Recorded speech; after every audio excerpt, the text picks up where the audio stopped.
I'm here with Addison Salbato, and we're going to ask him a couple questions. So tell me about your musical inspirations. So it's a common question. A lot of people want to know where things came from. Yeah. I think with this project, it's really interesting because kind of my inspirations have been lost because there's so many of them and so many things that I can't quite point to. A couple though that are very specific. The fun thing about this project is it's such an amalgamation of different things. There's the whole singer-songwriter aspect. Yeah. So that's coming from people like Joni Mitchell, more contemporary people like Theo Katzman, that are really inspiring the songwriting side. But then musically, there's all sorts of other things coming from like D'Angelo in the neo-soul movement. Yes. There's stuff coming from my jazz education, Herbie Hancock, stuff like that. Bobby McFerrin vocally is one of my biggest inspirations. Wow. There's tons of mouth trumpet all over the album, and that's specifically from Bobby McFerrin. That's so sweet. So it's fun because there's so many little things that I can point to, but as a whole, it's kind of just so much music has amalgamated, and it's kind of turned into something that I think is pretty authentically me. Yeah. Is what I'd No, say. and it's fun. You know, I feel like that perfectly captures who you are as a person. But yeah, it's an amalgamation. Can you tell us a little bit where that started? You said you were in school. And Right. Still So my musical origins are actually in the like EDM world.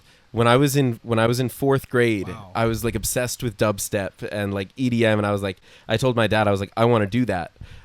So he got me a copy of this program called Mixcraft.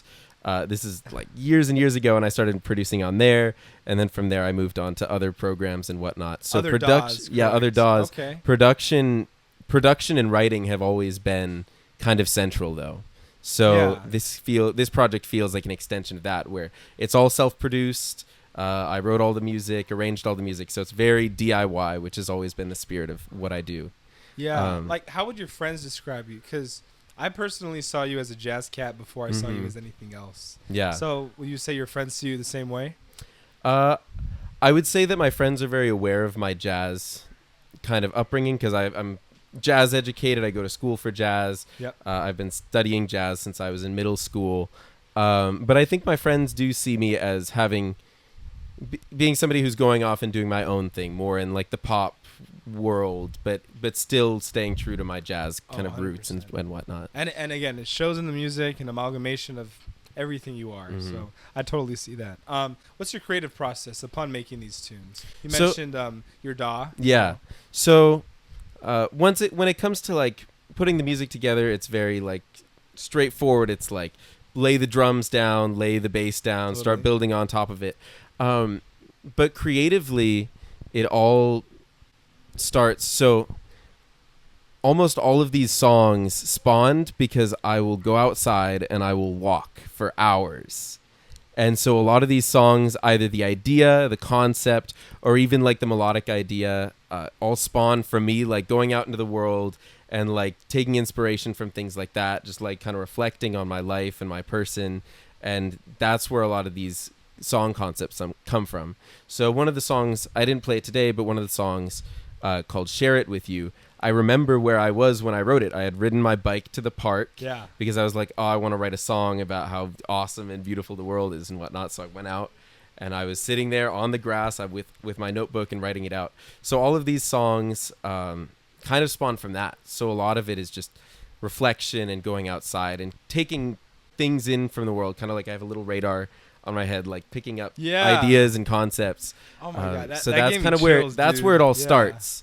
And then there's the more methodical process that comes later of like putting together the demos, putting together the charts, getting the arrangements done and whatnot. But it all starts for me. And one of the things I really wanted to capture in this album, it all starts outside in the world. Yeah. And then hence the title, correct? In the Afternoon's Glow is the title of the album. Wonderful. No, that's such a fun, because I hear your lyrics and it's about everyday life, but this kind of, solidifies, my prior impression. So that's wonderful.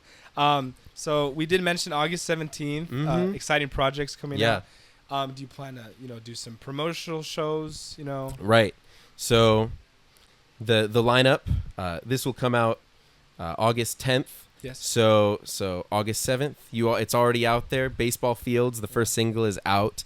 As of this recording, we're like 2 weeks out, but this week, this Friday, August 14th, when this comes out, will be this Friday.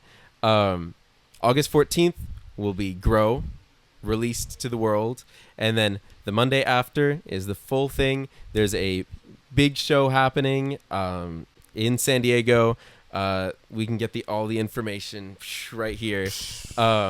It'll be totally free. We've got some really awesome supporting acts, some of my best friends, some of the most talented people in the world. I'm really excited to do that show. August 17th, that'll be the same day that it comes out. Wonderful. For the big release show. Yeah, okay, very exciting. Things are happening. Very cool.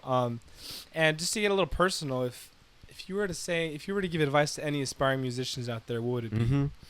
I think this is really important because there's a lot of people that are starting out. They're curious about music. They want to get into it. They don't know how to do it. They're like, okay, I know I have to learn these like theory. I have to learn chords. I have to learn all this. For me, the most important thing is to explore and have fun with what you're doing. Always follow what's interesting and exciting to you. And so important. A lot of the songs in this album are about community, are about friendship, are about being involved with the world around you. I did this for years. I sat alone in my room and I did music as a solo thing, as an individual thing, which is great. It's how I honed my craft and all of that. But I only really got started and I only really felt like I could start doing what I wanted to when I had these amazing friends and this amazing musical community around me. So get out there, make some friends, make some memories, do all of this stuff. It's so important. It fulfills your life and it'll make you a better musician. So get out, make some musical friends. Yeah. Well, there you have it. Addison, thank you so much.